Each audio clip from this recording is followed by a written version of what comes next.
Pagkaumaga nga, ang lahat ng mga pangulong saserdote at ang matatanda sa bayan ay nangagsangunian laban kay Jesus upang siya'y ipapatay.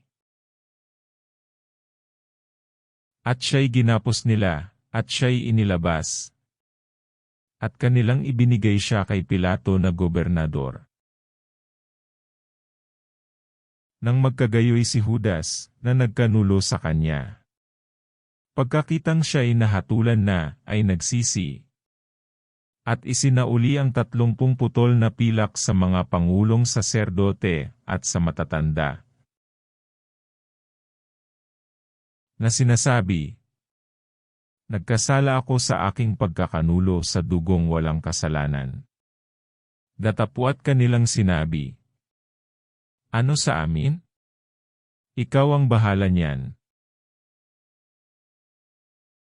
At kanyang ibinulaksak sa santuaryo ang mga putol na pilak. At umalis, at siya'y yumaon at nagbigti. At kinuha ng mga pangulong saserdote ang mga putol na pilak, at sinabi, "Hindi matuwid na ilagay ang pilak na iyan sa kabangyaman, sapagkat halaga ng dugo." At sila'y nangagsangunian, at ibinili nila ang mga yaon ng bukid ng magpapalyok, upang paglibingan ng mga taga-ibang bayan. Dahil dito'y tinawag ang bukid na yaon, ang bukid ng dugo, hanggang ngayon. Nang magkagayoy natupad ang sinalita sa pamamagitan ng propeta Jeremias, na nagsasabi, "At kinuha nila ang 30 putol na pilak, halaga noong hinalagahan, na inihalaga ng mga anak ng Israel. At kanilang ibinigay ang mga yaon na pinakabayad sa bukid ng magpapalyok, ayon sa iniutos sa akin ng Panginoon." Si Jesus nga ay nakatayo sa harap ng gobernador. At tinanong siya ng gobernador, na nagsasabi, "Ikaw baga ang hari ng mga Hudyo?" At sinabi sa kanya ni Jesus, "Ikaw ang nagsasabi."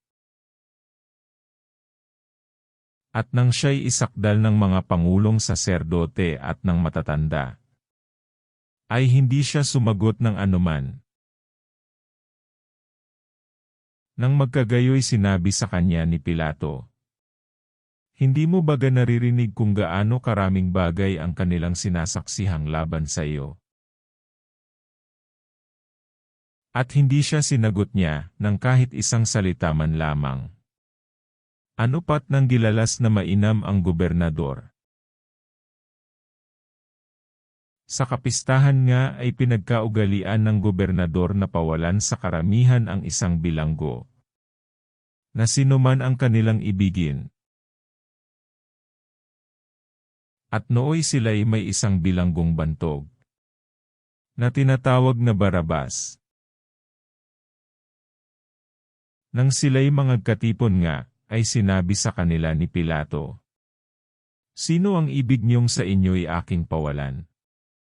Si Barabas, o si Jesus na tinatawag na Kristo?"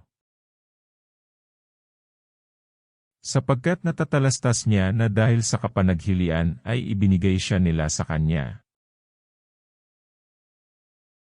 At samantalang nakaupo siya sa luklukan ng pagkahukom, ay nagsugo sa kanya ang kanyang asawa, na nagsasabi, "Huwag kang makialam sa matuwid na taong iyan.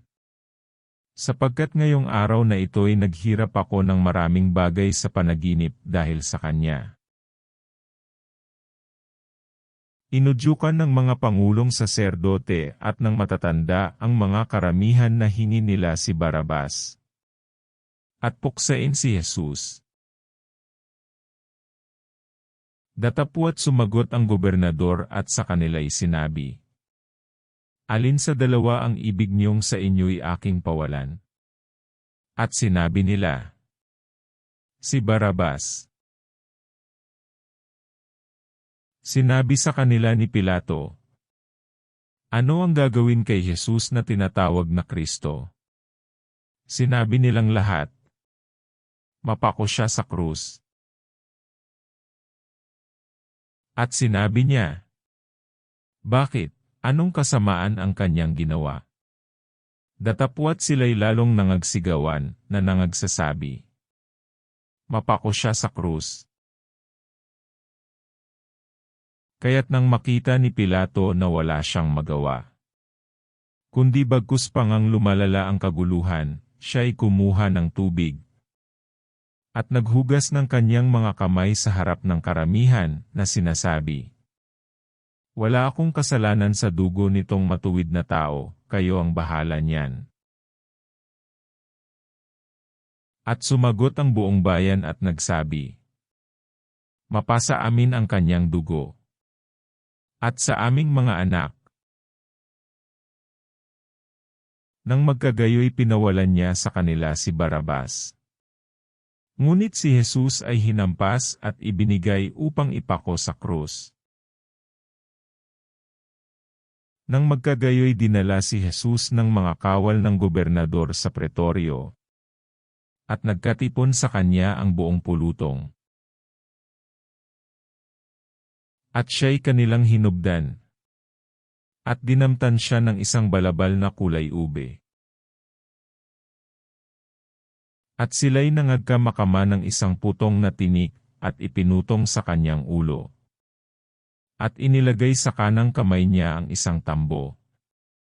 At sila'y nagsiluhod sa harap niya, at siya'y kanilang nilibak, na nagsisipagsabi, magalak, hari ng mga Hudyo! At siya'y kanilang niluluraan. At kinuha nila ang tambo at sinaktan siya sa ulo. At nang siya'y kanilang malibak, ay hinubdan nila siya ng balabal. At isinuot sa kanya ang kanyang mga damit, at kanilang inilabas siya, upang ipako sa krus. At paglabas nila'y kanilang nasalubong ang isang taong taga-Sirene, na ang pangalay Simon. Ito'y kanilang pinilit na sumama sa kanila, upang pasanin niya ang kanyang krus. At nang sila'y magsirating sa isang dakong tinatawag na Golgota, sa makatuwid bagay, ang dako ng bungo, ay pinainom nila siya ng alak na may kahalong apdo. At nang kanyang matikman, ay ayaw niyang inumin. At nang siya'y kanilang maipako sa krus ay kanilang binahagi ang kanyang mga damit, na kanilang pinagsapalaran. At sila'y nangagsiupo at binantayan siya roon. At inilagay nila sa kanyang ulunan ang pamagat sa kanya na nasusulat, ito'y si Jesus, ang hari ng mga Hudyo. Nang magkagayoy ipinakong kasama niya ang dalawang tulisan, isa sa kanan at isa sa kaliwa. At siya'y nililibak ng nangagdaraan, na iginagalaw ang kanilang mga ulo. At nangagsasabi, ikaw na igigiba mo ang templo, at sa 3 araw ay iyong itatayo, iyong iligtas ang sarili mo. Kung ikaw ay anak ng Diyos, ay bumaba ka sa krus. Gayon din naman ang paglibak sa kanya ng mga pangulong saserdote, pati ng mga eskriba at ng matatanda na nagsipagsabi, nagligtas siya sa mga iba, sa kanyang sarili, ay hindi makapagligtas. Siya ang hari ng Israel, bumaba siya ngayon sa krus. At tayo'y magsisisampalataya sa kanya. Nananalig siya sa Diyos. Iligtas niya siya ngayon, kung siya'y iniibig. Sapagkat sinabi niya, ako'y anak ng Diyos. At minumura din naman siya ng mga tulisang kasama niyang nangapapako sa krus. Mula nga ng oras na ika-6 ay nagdilim sa ibabaw ng buong sangkalupaan hanggang sa oras na ika-9. At nang malapit na ang oras na ika-9 ay sumigaw si Jesus ng malakas na tinig na sinasabi, Eli, Eli, lama sabachthani? Sa makatuwid bagay, Diyos ko, bakit mo ako pinabayaan? At nang marinig ito ng ilan sa nangakatayo roon, ay sinabi, tinatawag ng taong ito si Elias. At pagkarakay tumakbo ang isa sa kanila. At kumuha ng isang espongha at binasa ng suka. Saka inilagay sa isang tambo at ipinainom sa kanya. At sinabi ng mga iba, pabayaan ninyo. Tingnan natin kung paririto si Elias upang siya'y iligtas. At muling sumigaw si Jesus ng malakas na tinig. At nalagot ang kanyang hininga. At narito, ang tabing ng templo'y nahapak na nagkadalawa buhat sa itaas hanggang sa ibaba. At nayanig ang lupa, at nangabaak ang mga bato. At nangabuksan ang mga libingan.